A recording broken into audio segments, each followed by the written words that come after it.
Bonjour à chacun, bonjour à tous et bienvenue à la revue de presse. 8 janvier 2023, la date des législatives n'est plus loin, mais elle fait courir la classe politique nationale dans tous les sens. Mais pourquoi, me demandera-t-on? Parce que la saison est ouverte et chaque Béninoise et chaque Béninois qui s'en sent les airs peut faire acte de candidature aux législatives qui pointent du nez. Des législatives qui se promettent d'être âpres. Âpres seulement, voulez-vous dire?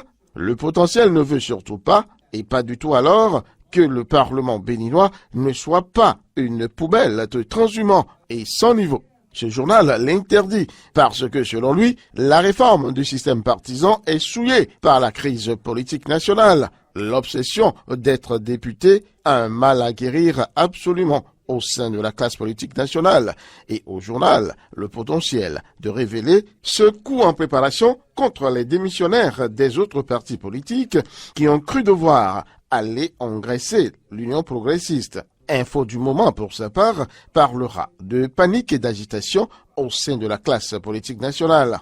Moi, je parlerai de débandade, tant l'agitation va dans tous les sens, et la guerre des positionnements fait rage. La question agite actuellement les milieux politiques où ont lieu les tractations afin de confectionner les listes qui seront déposées à la Sénat. Et ces questions, fruits des fusions à géométrie variable, ne sont pas du goût de Jacques Ayadji, le leader de Moël Bénin. L'événement précis rapporte son état d'âme. Je suis triste de vivre encore le désordre et la pagaille. Mais son parti, le Moël Bénin, a-t-il encore des moelles à faire sucer à ses militants lors de la campagne pour les élections législatives? Janvier prochain n'est plus loin, attendons. Pendant ce temps, ça travaille à l'UDBN, au lendemain de son retrait du BR, le bloc républicain.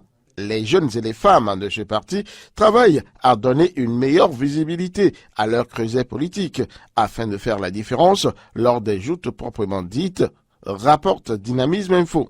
Parlant des femmes, affichant les photos de 5 d'entre elles, le matinal colore le jeu en y injectant une dose de pigment féminin, comme pour dire « c'est votre heure, allez prendre ce qui est à vous ».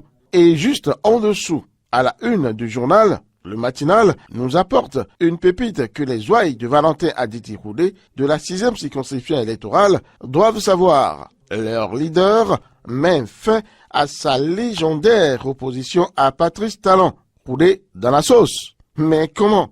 Le journal le garde en suspense.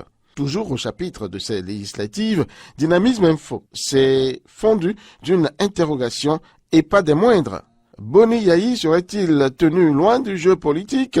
Dynamisme Info s'est fondu d'une interrogation et pas des moindres pour ces élections législatives 2023. Boni Yayi serait-il tenu loin du jeu politique? Ah oui, il est occupé à démêler la crise guinéenne. Mais quid de son mentor, Nicéphore Dieudonné Soglo? Pour l'instant, lui reste sans voix. Poursuivons cette revue par un militant des premières heures rudes de la coalition de la rupture. Zachary Syriac Goudali, toujours fidèle à Patrice Talon, révèle l'autre vision.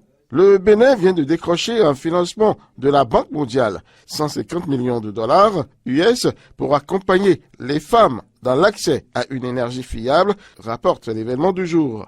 Une belle embellie pour le Bénin, n'est-ce pas? Fin de cette revue de presse.